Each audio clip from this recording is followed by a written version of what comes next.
ये कहानी को आपने कभी ना कभी अपने बचपन या स्टूडेंट्स लाइफ में सुनी होगी या तो फिर पढ़ी होगी, जहां एक बड़ा सा इंसान छोटे दिखने वाले इंसानों के शहर में पहुंच गया है और वो वहां पर कैसे पहुंचा और उसका वहां पर क्या हुआ, ये सब हम आज देखने वाले हैं।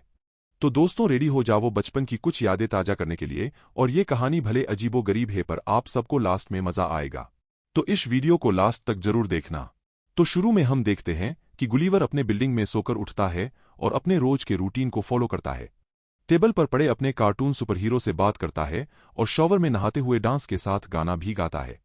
गुलिवर न्यूयॉर्क की एक न्यूज़पेपर कंपनी में काम करता है और वो मेलिंग डिपार्टमेंट में काम करता है। वहां पर एक नया एम्प्लॉय गुलिवर से मिलता है जिसका नाम डेन होता है और उसका पहला दिन होता है और वो उसे दोस्त बना लेता है। यहां पे हमें पता चलता है कि गुलिवर उसका बॉस होता है क्योंकि वो सीनियर है मेलिंग डिपार्टमेंट में। एक दिन वो दोनों मेल डिलीवरी करने जा रहे थे, तभी वो मिलते हैं गुलिवर के क्रश से, जो एक जर्नलिस्ट है जिसका नाम है डार्सी। गुलिवर सालों से इससे प्यार करता है पर अभी तक इजहार नहीं किया है। उस दिन के बाद डेन एक लेटर लेकर आता है और गुलिवर को बताता है कि मेल डिपार्टमेंट के हेड ने उसका प्रमोशन कर दिया है। और जबकि गुलिवर पर वहां 10 सालों से काम कर रहा है, प्रमोशन तो दूर की बात है पर कोई उसकी रिस्पेक्ट भी नहीं करता। डेन उसे बताता है कि तुम बात करने से डरते हो, इसलिए आज तक तुम्हारी प्रोग्रेस नहीं हुई है। ये सब सुनकर उदास होकर गुलिवर वहां से जाने लगता है, पर तभी वो देखता है कि डार्सी अभी तक काम कर रही है। जैसे तैसे करके गुलिवर हिम्मत करके उसके कैबिन में अपनी इंप्रेशन जमाने चले जाता है, पर उसके क्रश डार्सी से बात करने में तो उसकी फट जाती थी, इसलिए वहां एक रैंडम पेपर उठा लेता है। वैसे दोस्तों, आप इसकी जगह होते तो आप अपने प्यार को इजहार कर देते, और करते तो कैसे करते मुझे कमेंट सेक्शन में जरूर लिखना। चलो आगे बढ़ते हैं। डार्सी उससे पूछती है कि क्या तुम ट्रैवल राइटिंग रिक्रूटमेंट फॉर्म भरना चाहते हो। नर्वस होकर गुलिवर वहां पर हाँ कर देता है। तभी डार्सी उससे कुछ एक सिंपल के रूप में ट्रैवल के ऊपर लिख के लाने को बोलती है। डार्सी को इम्प्रेस करने के लिए उसने हाँ तो कर दिया था, बट सच में उसे ट्रेवल्स के ऊपर कुछ नॉलेज नहीं था।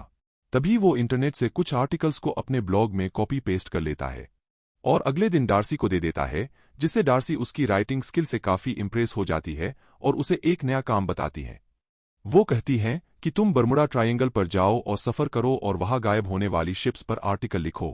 डार्सी को इम्प्रेस करने के चक्कर में गुलिवर मान जाता है और डार्सी उसके लिए बोट आदि चीजों का अरेंजमेंट कर देती है। अगले दिन गुलिवर बर्मुडा ट्रायंगल के लिए उड़ान भरता है और वहां पर एक आदमी से मिलता है जो गुलिवर के लिए एक बोट का अरेंजमेंट करने वाला था और उसे बताता है कि बोट कैसे चलानी है।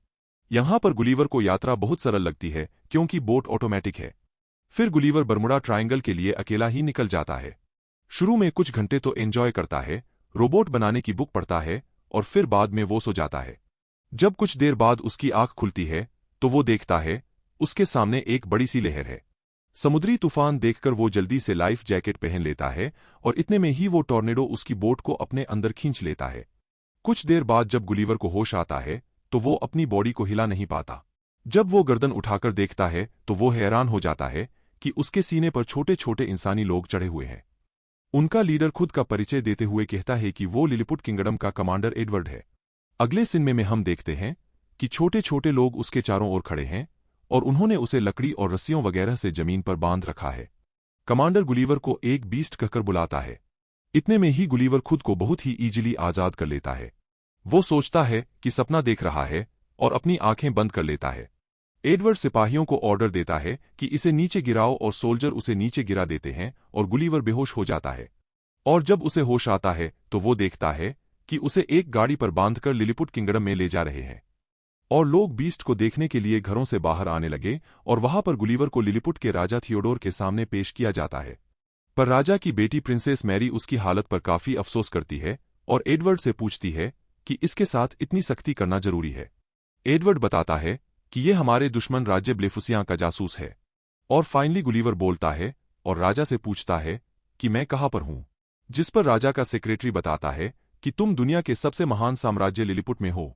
अगले सीन में हम देखते हैं कि गुलिवर को ये एक जेल में बंद कर दिया गया है।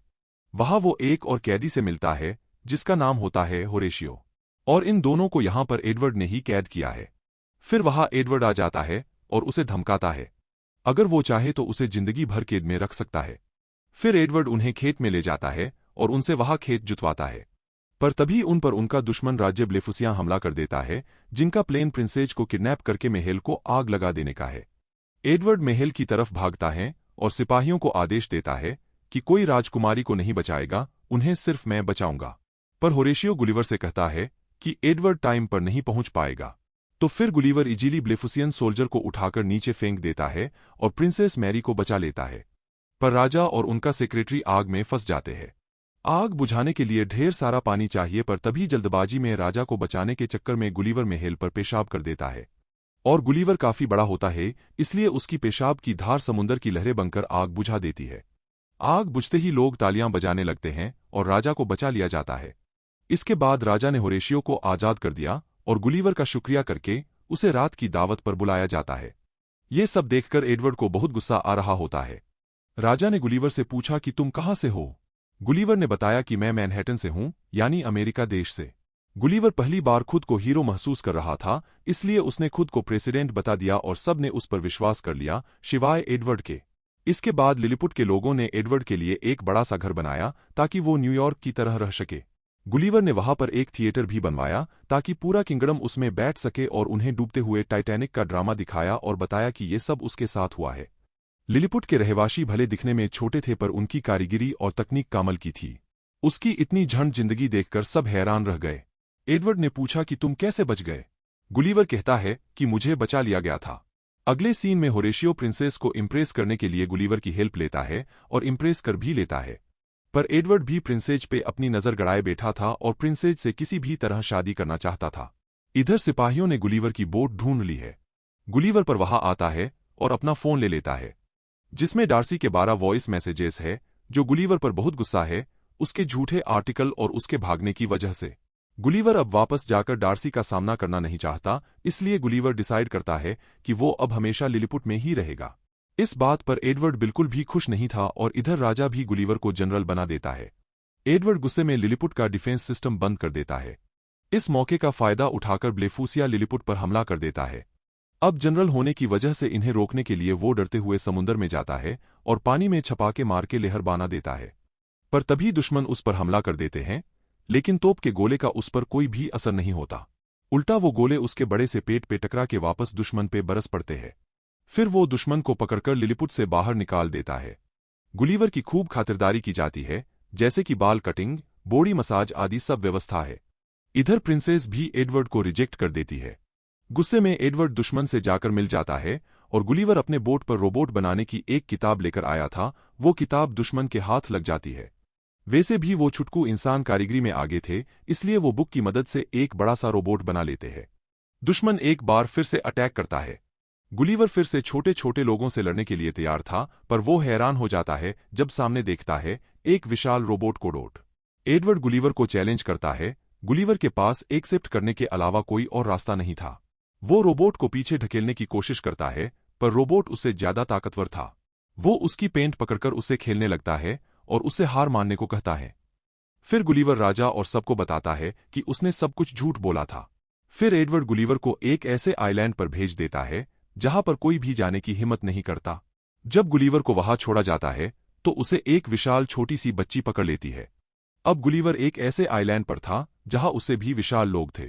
बच्ची उसे खिलौना समझकर बारबी हाउस में रख लेती है। और इधर गुलिवर को ढूंढते हुए डार्सी भी लिलीपुट आ चुकी थी। गुलिवर ने सबको बताया था कि डार्सी उसके प्रिंसेस है। एडवर्ड उसे पहचान जाता है और उसे भी बंदी बना लेता है। वहां वो राजा और उसकी रानी से मिलती है। गुलिवर के हारने के बाद एडवर्ड ने उन्हें भी बंदी बना लिया था। ये सब देखकर होरेशियो गुलिवर के पास जाता है और उसे सब कुछ बताता है। बच्ची के पास एक यूएस सोल्जर का सूट होता है, जिसका इस्तेमाल करके गुलिवर वहां से निकल जाता है और लिलीपुट में जाकर सबसे पहले वो डार्सी से मिलता है और उसे बताता है कि वो उससे बेहद प्यार करता है। इसके बाद गुलिवर डिसाइड करता है कि वो अब एडवर्ड को चैलेंज करेगा, अपनी बहादुरी के लिए नहीं बल्कि लिलीपुट के लोगों की मदद के लिए। अगले दिन वो एक दूसरे के सामने होते हैं और फिर वो लड़ना शुरू कर देते हैं। रोबोट जल्दी ही एडवर्ड पर हावी हो जाता है। होरेशियो उसकी मदद करने के लिए रोबोट के अंदर घुस जाता है और एडवर्ड को अंदर से हराता है और रोबोट की पावर कट कर देता है, जिसके बाद गुलिवर बहुत ही आसानी से रोबोट को हरा देता है।